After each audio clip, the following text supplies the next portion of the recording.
যাদের আবির্ভাব হয়েছে ধরাধামে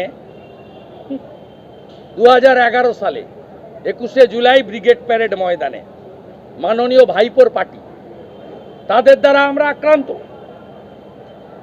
আমরা সবাই বলতাম আদি তৃণমূল নব তৃণমূল। আদিকে দেখলে বোঝা যাবে হাতে মাকড়ি নেই, চোখে দামি সানগ্লাস নেই, পায়ে লোটো নেই, 5-10টা হাতে 16টা আংটি নেই, জোড়া আইফোন নেই, জিলেট করা চুল নেই, চুলগুলো উপরের দিকে তাকিয়েছে। এইসব মাকড়ি টাকড়ি এগুলো নেই যারা, তারা হচ্ছে আদি তৃণমূল ছিল। তারপরে এলো নব্য তৃণমূল, ভাইপো, তার সঙ্গে বিনয় মিশ্র, তার সঙ্গে হুগলির শান্তনু, তারপরে এখানে সৌম্য বক্সী, অনেক এরা আছে, সব চোর ডাকাত কুন্তল ইত্যাদি ইত্যাদি।